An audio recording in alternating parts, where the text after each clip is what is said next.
स्वागत है आपका आज के इस हिंदी व्याकरण की क्लास में। आज हम लोग बात करने जा रहे हैं बिहार विशेष अध्यापक पात्रता परीक्षा के संबंध में। जो बिहार सरकार ने एक पात्रता परीक्षा का आयोजन करने का निश्चय किया है, जिसकी परीक्षा जनवरी में आयोजित होनी है। तो जो श्रृंखला हम चला रहे हैं उसी की अगली कड़ी जो है आप सबके मध्य में लाना चाहता हूँ। आज की इस क्लास में आप देखेंगे जो हमारा प्रकरण चल रहा है वर्ण विचार वाला, उसी के अंतर्गत प्रयत्न। प्रयत्न का मतलब होता है यत्न। प्रयत्न का मतलब होता है यत्न।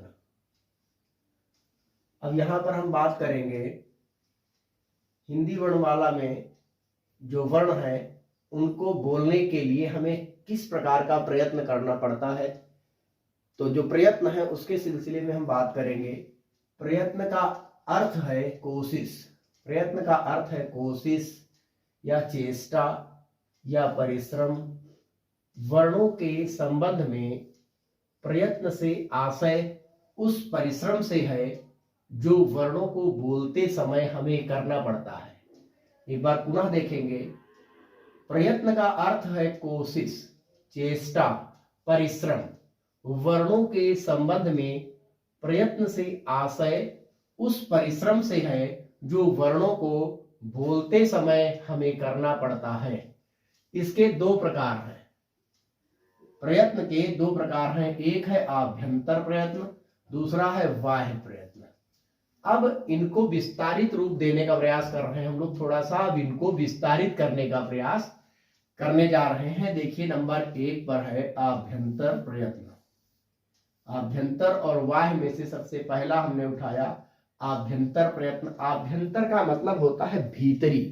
जब हम वर्णों को बोलते हैं उसके पहले हमारे अंदर भीतर जो कोशिश होती है, उस कोशिश को जो हम बोलते हैं वो होता है आभ्यंतर प्रयत्न। आभ्यंतर का मतलब होता है भीतरी प्रयत्न, यत्न।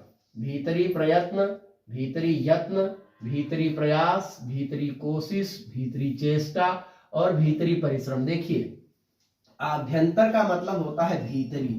आभ्यंतर मतलब भीतरी। आभ्यंतर मतलब भीतरी। यहाँ पर जो शब्द हैं इनके अर्थों को ही जानना बहुत आवश्यक है और यहाँ से सीधा सीधा प्रश्न मिलता है। आभ्यंतर का मतलब होता है भीतरी। बोलने के पहले की जो चेष्टा होती है वो आभ्यंतर प्रयत्न के अंतर्गत आती है।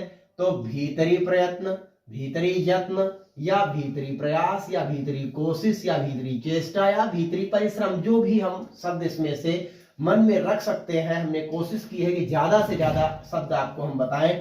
तो अब यहाँ पर सबसे पहला है स्पष्ट। स्पष्ट का मतलब होता है, इसके जो संस्कृत निष्ठ है यहाँ पर देखेंगे, स्पष्ट से स्पष्ट माने होता है स्पर्श। स्पष्ट मीन्स होता है स्पर्श और ईसत माने होता है थोड़ा। ईसत माने होता है थोड़ा और स्पष्ट माने स्पर्श। देखिए यहाँ पर स्पष्ट माने स्पर्श यहाँ पर आ गया पुनः, और ईसत एक नया शब्द आपके पास आया। तो ईसत मीन्स होता है थोड़ा, तो थोड़ा स्पर्श। अब एक नया शब्द और सामने आप देख रहे हैं विवृत। विवृत मतलब होता है खुला हुआ। विवृत मतलब खुला हुआ। विवृत मतलब खुला हुआ। अब ईसत आपने अभी पहले देखा था, यहाँ पर ईसत का मतलब आपने देखा था, ईसत मतलब थोड़ा। ईसत मतलब थोड़ा। ईसत का माने है थोड़ा और विवृत का मतलब हुआ, यहाँ पर आपने देखा विवृत मतलब खुला हुआ। विवृत मतलब खुला हुआ। विवृत मतलब खुला हुआ। विवृत मतलब खुला हुआ। अब ध्यान देंगे, पुनः एक बार देखेंगे। स्पष्ट मतलब स्पर्श और ईसत स्पष्ट मतलब थोड़ा स्पर्श और विवृत मतलब खुला हुआ और ईसत विवृत मतलब थोड़ा खुला हुआ। ये बात आपने समझ ली। अब देखिए अभी हमने हिंदी वर्णमाला का जब पहले भाग इसके पहले देखा था उसमें स्पर्श व्यंजन आपने देखे थे का च ट त प, वही है। यहाँ पर कोई नई बात नहीं हुई है। स्पष्ट का आपको अर्थ जिस समय समझ में आ जाएगा तो आप स्पष्ट आराम से बना लेंगे। तो ये यहाँ पर जो पंचमा अक्षर है अंगा या णा न म, ये पंचमा अक्षर आपने देखा था अनुस्वार के रूप में प्रयोग होते हैं, ये भी आपने देखा था। तो ये कौन से हैं? क च ट त प, क छ ट त प को आप ध्यान देंगे का ख ग घ अंगा च छ ज झ ञ ट ठ ड ढ ण त थ द ध न प फ ब भ म। तो स्पष्ट है 25 वर्ण जो आपके सामने लिखे हुए हैं। बोलते हुए मुख के भीतर 2 अंगों का स्पर्श होता है। बोलते हुए मुख के भीतर 2 अंगों का स्पर्श होता है। यहाँ पर ध्यान देना है, 2 अंगों का स्पर्श होता है, उसे हम स्पष्ट कहते हैं। तो ये 25 वर्ण यहाँ पर जो दिए हैं वो स्पष्ट के अंतर्गत आएंगे। देखिए अगला है ईसत स्पष्ट। ईसत का मतलब है थोड़ा, ईसत का मतलब है थोड़ा और स्पष्ट का मतलब है स्पर्श। स्पर्श, थोड़ा स्पर्श। अब कहां पर थोड़ा स्पर्श हो रहा है? या रा ला वा। या रा ला वा जो वर्ण है, यारा लावा को हम लोग अंतस्थ भी कहते हैं। यारा लावा को हम लोग अंतस्थ भी कहते हैं। ध्यान देंगे, यारा लावा को हम अंतस्थ भी कहते हैं। और अंतस्थ वर्ण जो है ये उच्चारण के समय तालु और जिह्वा थोड़ी इनमें खुली रहती, तालु और जिह्वा थोड़ी खुली रहती है। यारा लावा इन्हें हम ईसद स्पष्ट कहते हैं। ईसद स्पष्ट, ईसद स्पष्ट कहते हैं। और इन्हें हम अर्ध स्वर भी कहते हैं। इन्हें हम अर्ध स्वर भी कहते हैं। अर्ध स्वर भी कहते हैं, यहाँ ध्यान रखना है आपको। यहीं से तो प्रश्न बनता है, सीधे सीधे पूछ देंगे अर्ध स्वर कौन है, इनमें से पूछ देंगे लिख करके। और आपको बताते समय थोड़ा सा ध्यान देना पड़ेगा कि अर्ध स्वर कहेंगे या और वा को अर्ध स्वर। और उसके बाद में यहाँ पर आप देख लीजिए, इनको जो है हम अंतस्थ व्यंजन भी कहते हैं। और अंतस्थ व्यंजन का जो उच्चारण स्थान है वो है ईसद स्पष्ट। तो यहाँ पर कौन कौन सा उच्चारण स्थान है आभ्यंतर वाला, जो अंदर कौन कौन से अंग स्पर्श करते हैं? तो जिह्वा और तालु, तालु और जिह्वा थोड़ी खुली रहती है, ईसद स्पष्ट कहते हैं। विव्रत मतलब होता है खुला हुआ। अब विव्रत में आपको ध्यान देना है कि जितने भी स्वर हैं, जितने भी स्वर वर्ण हैं वो सभी क्या हैं? विव्रत हैं। सभी स्वर वर्ण विव्रत हैं। तो अब ध्यान दीजिए यहाँ पर आ इ ई उ री, ए ऐ ओ औ, ये पूरे 11 वर्ण जो यहाँ पर दिए हैं, सभी स्वर क्या हैं? क्योंकि इनके उच्चारण में मुख खुला रहता है, इनके उच्चारण में मुख खुला रहता है, अतः ये विव्रत स्वर हो गए। अब है ईसत विव्रत। ईसत मतलब होता है थोड़ा, ईसत मतलब थोड़ा। तो यहाँ ध्यान देंगे, विव्रत और विव्रत मतलब खुला हुआ। तो कौन सा थोड़ा खुला हुआ है? श ख श ह, इन्हें हम बोलते हैं श श श ह। तो ये तालव्य सा, मूर्धन्य सा और दंती सा। हमने पिछले अपने वीडियो में आपको बताया था कि तालु सबसे पहले, उसके बाद में मूर्धा, उसके बाद में दंत। तो पहले तालव्य सा, फिर मूर्धन्य सा, फिर दंती सा और हा। उच्चारण के समय जिह्वा भिन्न भिन्न स्थानों को थोड़ा छूती है। यहाँ पर ध्यान देंगे, जो ये ऊष्म वर्ण है, ऊष्म वर्ण को ही ईसत विव्रत कहते हैं। ऊष्म वर्णों को ही ईसत विव्रत कहते हैं। ईशत विव्रत आपने देख लिया। और ईशत विव्रत के बाद हम एक बार पुनः पुनरावृत्ति कर रहे हैं और स्क्रीनशॉट आप इस समय ले सकते हैं। तो स्पष्ट मतलब स्पर्श और ईसत स्पष्ट मतलब थोड़ा स्पर्श, विव्रत मतलब खुला हुआ, ईसत विव्रत मतलब थोड़ा खुला हुआ। यहाँ पर आपको ध्यान देना है, इसकी स्क्रीनशॉट आप ले सकते हैं। तो आपने देखा कि हमने जो है आभ्यंतर प्रयत्न की चर्चा की। आभ्यंतर प्रयत्न के बाद अब हम बात करेंगे बाह्य प्रयत्न की। आभ्यंतर का मतलब ये हुआ कि जो हमारे वर्ण है, आभ्यंतर मतलब अंदर, भीतर। तो जो प्रक्रिया हमारे शरीर के भीतर जो होती है किसी भी वर्ण को बोलने के पहले, वो होते हैं आभ्यंतर। और जो बाहरी है मतलब बाह्य प्रयत्न है। बाह्य प्रयत्न का मतलब ये हुआ कि जो हमारे कंठ के ऊपर जो आते हैं वो है बाह्य प्रयत्न। कैसे है? कंठ के ऊपर। तो कंठ के बाद जो भी बोले जाएंगे, जो हमारे स्पीच ऑर्गन है, जो वाणी के अवयव हैं, वो कंठ के बाहर मतलब कंठ, तालु, मूर्धा, दंत और ओष्ठ, ये इतने पोर्शन में। वाह्य का मतलब मुंह के बाहर नहीं, वाह्य का मतलब कंठ के बाहर जो बोलने के बाद जो स्पर्श होता है कहीं ना कहीं पर, वो है बाह्य प्रयत्न। बाह्य प्रयत्न है वर्णों को बोलते समय या वर्णों को बोलते हुए अंत में किए गए प्रयत्न। अब प्रयत्न को ही प्रयास कहते हैं, कोशिश कहते हैं, चेष्टा कहते हैं।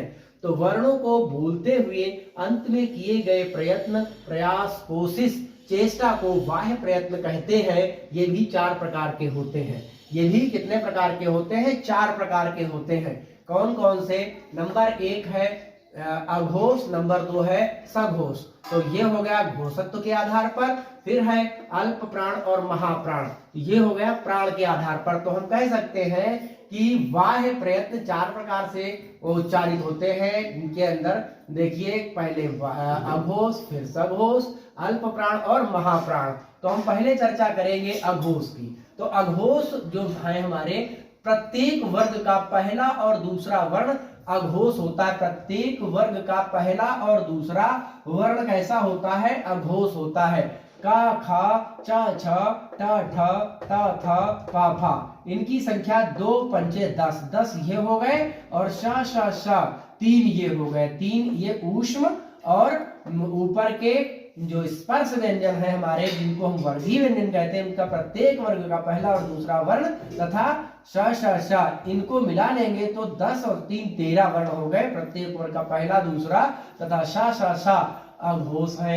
अब हम चल रहे हैं सघोष की तरफ। प्रत्येक वर्ग का तीसरा, चौथा और पांचवा वर्ण, प्रत्येक वर्ग का तीसरा, चौथा और पांचवा वर्ण तथा अंतस्थ या, रा, ला, वा और हा, या, रा, ला, वा और हा तथा अंग और आहा मतलब अयोगवाह। और उसके बाद में ये हम देख लेंगे कि 5 तिया 15, तो ये हो गए 15 और 5 20, तो ये 20 व्यंजन हो गए। 2 हो गए हमारे अयोगवाह, अनुस्वार और विसर्ग। तो इनको जोड़ लेंगे तो हो जाएंगे ये 22, और 22 में हम सभी स्वर जोड़ देंगे तो 22 में 11 स्वर जोड़ देंगे तो 33। तो 33 वर्ण हमारे सघोष हैं। तो प्रत्येक वर्ग का तीसरा, चौथा और पांचवा देख लीजिए। ग, घ, ङ, ज, झ, ञ, ट, फिर है ड, ढ, ण, फिर है द, ध, न, ब, भ, म, या, रा, ला, वा और हा, अंग, आहा। तो और सभी स्वर ये टोटल मिला देंगे तो 33 वर्ण हमारे हो जाएंगे सघोष। अब हम बात करेंगे अल्प प्राण की।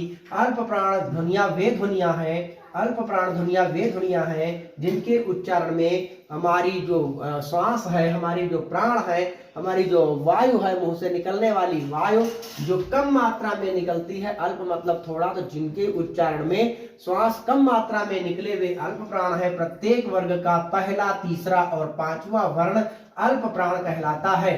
प्रत्येक वर्ग का पहला, तीसरा और पांचवा। देखिए ये वर्ण, अब आप वर्ग तो आसानी से समझ सकते हैं। वर्ग हो गए क वर्ग, च वर्ग, ट वर्ग, त वर्ग और प वर्ग। और प्रत्येक वर्ग में पहला वर्ण, दूसरा वर्ण, तीसरा वर्ण, चौथा वर्ण और पांचवा वर्ण। तो प्रत्येक 5 वर्गों के 5 वर्ण इस तरीके से आपके सामने हैं। तो यहाँ देख सकते हैं कि पहले अल्प प्राण कौन कौन से? पहला, तीसरा और पांचवा वर्ण। प्रत्येक वर्ग का पहला, तीसरा और पांचवा वर्ण तथा अंतस्थ या, रा, ला, वा तथा अनुस्वार। अनुस्वार के बाद सभी स्वर आ से लेकर के औ तक के। तो ये आपके टोटल कितने वर्ण हो जाते हैं? अल्प प्राण ध्वनियों की संख्या जो होती है वो 31 हो जाती है। देख लीजिए 5 गुणे 3 बराबर 15। 15 के बाद में अंतस्थ है 4, 11 लावा, फिर 1 अनुस्वार है और सभी स्वर 11 मिला करके आप जोड़ देंगे तो 31 ध्वनियां आ जाएंगी। तो अल्प प्राण ध्वनियां हैं 31। उसके बाद में महाप्राण की जब बात करते हैं तो महाप्राण में प्रत्येक वर्ग का दूसरा और चौथा वर्ण, प्रत्येक वर्ग का दूसरा और चौथा वर्ण जो होता है वो महाप्राण कहलाता है। तो आप इनकी संख्या जोड़ लीजिए, 10 है। ये हमारे टोटल वर्ण कितने हैं? 10 हैं। प्रत्येक वर्ग का दूसरा और चौथा मतलब 2 करके ये 5 वर्ग हो गए। तो 5 गुणे 2 बराबर 10 ये हमारे वर्ण हो गए। 10 वर्ण हो गए हमारे महाप्राण व्यंजन वाले। फिर हमारे ये स, श, श, हा ऊष्म व्यंजन मिला लीजिए तो 10 4 14 और 1 ये विसर्ग मिला लीजिए तो 10 4 14, 1 15। 15 ध्वनियां हो गई महाप्राण की। 15 ध्वनियां महाप्राण की आ गई। तो अब आपने देख लिया कि जो ये आपके सामने अघोष, सघोष, अल्प प्राण और महाप्राण ध्वनियां थी वो हमने आपको स्पष्ट करवाया। इसके बाद में आप ध्यान दीजिए कि घोष को हम क्या कहते हैं? घोष का मतलब होता है नाद। घोष का मतलब होता है नाद। या गूंज या झंकार या कंपन। घोष का मतलब होता है नाद, गूंज, झंकार और कंपन। ये हम उम्मीद करते हैं कि बाह्य प्रयत्न और अभ्यंतर प्रयत्न आपको समझ में आ गया होगा। अब हम एक नया टॉपिक देख रहे हैं व्यंजन में द्वित्व व्यंजन। द्वित्व व्यंजन कैसे होते हैं और कौन से होते हैं और कैसे बनते हैं, हम इनके बारे में थोड़ा सा समझने का प्रयास करेंगे। यहाँ देखिए द्वित्व व्यंजन। द्वित्व का मतलब है जब कोई व्यंजन अपने जैसे समरूप व्यंजन से मिलता है। कैसा? जब कोई व्यंजन अपने जैसे समरूप व्यंजन से मिलता है तो ऐसे संयोग को द्वित्व के नाम से जाना जाता है। एक बार फिर देखेंगे, जब कोई व्यंजन अपने जैसे समरूप व्यंजन से मिलता है तो ऐसे संयोग को द्वित्व के नाम से जाना जाता है। ध्यान रहे, यहाँ पर विशेष बात है, ध्यान रहे, पांचों वर्गों के दूसरे चौथे वर्णों का द्वित्व नहीं होता। ध्यान दीजिएगा, कौन सा? पांचों वर्गों के, 5 वर्ग हैं, कौन कौन से? क च ट त प, क वर्ग, च वर्ग, ट वर्ग, त वर्ग, प वर्ग। पांचों वर्गों के दूसरे व चौथे वर्णों का द्वित्व नहीं होता। दूसरे और चौथे वर्णों का द्वित्व नहीं होता, यह ध्यान रखना है। अब कह रहे हैं केवल प वर्ग के। अब देखिए इसमें हमारी जो 5 वर्ग है उनमें एक बात और कह दी कि केवल 5 वर्गों में से एक वर्ग ऐसा है प वर्ग के दूसरे व्यंजन, प वर्ग का जो दूसरा व्यंजन है फा, पा के बाद में प वर्ग का दूसरा व्यंजन है फा, तो फा में भी द्वित्व ही होता है। यहाँ पर पहले इन्होंने कहा कि पांचों वर्गों के दूसरे और चौथे वर्णों का द्वित्व नहीं होता। यहाँ इन्होंने पहले मना किया कि पांचों वर्गों के दूसरे चौथे वर्णों का द्वित्व नहीं होता, लेकिन फिर भी कह रहे हैं केवल और केवल पा वर्ग के दूसरे व्यंजन, पा वर्ग का दूसरा व्यंजन जो फा है में द्वित्व ही होता है। मतलब ये हुआ कि पांचों वर्गों के दूसरे चौथे वर्णों का द्वित्व नहीं होता, लेकिन यहाँ ये कह दिया, कैसे कह दिया कि पा वर्ग का जो दूसरा व्यंजन है फा, पा वर्ग का सबको तो मना किया लेकिन एक को छोड़ दिया। पा वर्ग का दूसरा जो व्यंजन है वो है फा, फा में द्वित्व ही होता है। जहां द्वित्व नहीं होता वहां संयोग होता है। ध्यान रखिए, जहां मना किया गया इनमें द्वित्व नहीं होता तो द्वित्व नहीं होता, तो होता क्या है? तो जहां द्वित्व नहीं होता वहां संयोग होता है। जहां द्वित्व नहीं होता वहां संयोग होता है। जैसे आधा चा, मतलब स्वर रहित चा और चा मिलाकर के बनेगा च, तो द्वित्व हो गया। ये कैसा हो गया? आधा चा और चा मिलकर के द्वित्व व्यंजन हो गया। फिर देख लीजिए यहाँ पर उदाहरण, चा, स्वर रहित चा और स्वर सहित चा दोनों मिला देंगे तो हो जाएगा च, तो बोलेंगे बच्चा, उदाहरण सच्चा उदाहरण में होगा। इस तरीके से आधा ला कह सकते हैं या स्वर रहित ला कहेंगे और स्वर सहित ला, तो ला और ला मिला करके हो गया ल, तो इसका उदाहरण बनेगा बिल्ली, दिल्ली, तो ये द्वित्व है। इसके बाद में स्वर रहित ट और स्वर सहित ट, तो बनेगा ट का बनेगा उदाहरण लट्टू। अब इसके बाद लट्टू, कट्टू, इस तरीके से कुछ भी बना सकते हैं, किट्टू। अब देख लीजिए एक है का और का, मतलब स्वर रहित का और स्वर सहित का बनेगा क, तो बनेगा उदाहरण पक्का, चक्का। इस तरीके से जो भी उदाहरण होंगे तो ये बनेंगे द्वित्व के इस तरीके से। अब संयोग क्या होता है, संयोग के बारे में थोड़ा सा समझ लीजिए। पांचों वर्गों के कौन से? क वर्ग, च वर्ग, ट वर्ग, त वर्ग और प वर्ग के दूसरे और चौथे वर्णों का जो बात यहाँ लिखी गई थी, दूसरे और चौथे वर्णों का द्वित्व नहीं होता, द्वित्व नहीं बनते हैं। ये क्या बनता है? केवल संयोग बनते हैं। क्या बनते हैं? केवल संयोग बनते हैं। जैसे आधा का, मतलब स्वर रहित का और खा मिलकर के बनेगा ख, ख, तो बनेगा। जैसे उदाहरण है मक्खी, चा और छ, चा और छ, उदाहरण हो गया अच्छा, टा और ठ, तो बनेगा लठ, उदाहरण बनेगा लठ, और ता और था बनेगा द्वित्व, ता और था का द्वित्व होता है कत्था, हत्था इत्यादि। अब यहाँ देख सकते हैं, अब बलाघात, एक और टॉपिक आया बलाघात। तो बलाघात का मतलब होता है कि बोलते समय किसी अक्षर या शब्द पर जो बल दिया जाता है किसी भी वर्ण को या किसी भी हम शब्द में कोई विशेष जो दीर्घ मात्रा का जो होगा, जिसमें जोर दे करके बोला जाएगा, उसे बलाघात कहते हैं। तो बोलते समय किसी अक्षर या शब्द पर जो बल दिया जाता है वह बलाघात कहलाता है। जैसे राम, राम में रा पर बलाघात है। राम में अगर पूछा जाए, राम शब्द दे करके आपसे पूछ दे कि इसमें बलाघात बताएं कहां पर है, किस वर्ण में बलाघात है, तो आप बता सकते हैं कि रा में बलाघात है। इस तरीके से एक शब्द दे सकते हैं कबीर, तो कबीर में अगर पूछा जाए कि बलाघात बताएं, तो कबीर में बलाघात बी पर है। कबीर में बलाघात बी पर है। अब अच्छा, एक बात और हम बताना चाहते हैं, जैसे एक वर्ण होता है रा, रा वर्ण को क्या कहते हैं? र वर्ण जो है वो प्रकंपित है। र वर्ण कैसा है? प्रकंपित है। र वर्ण प्रकंपित है। र वर्ण कैसा है? प्रकंपित, या र वर्ण को प्रकंपित या लुंठित कह सकते हैं। प्रकंपित या लुंठित वर्ण या लुंठित व्यंजन कह सकते हैं। यहाँ ध्यान देना है कि रा जो है प्रकंपित है या लुंठित है। उसके बाद में एक और बचता है वर्ण ला। तो ला वर्ण जो है वो होता है आपका पार्श्विक। पार्श्विक ला वर्ण होता है पार्श्विक। तो पार्श्विक का मतलब ये हुआ पार्श्व धन इक, पार्श्व धन इक बराबर पार्श्विक। तो पार्श्व का मतलब होता है बगल, पार्श्व का मतलब होता है बगल। किसकी बगल? तो बगल यहाँ पर हो रही है हमारी जो जबान के दोनों साइड जो है, जो जीभ के बगल में, क्या कहेंगे?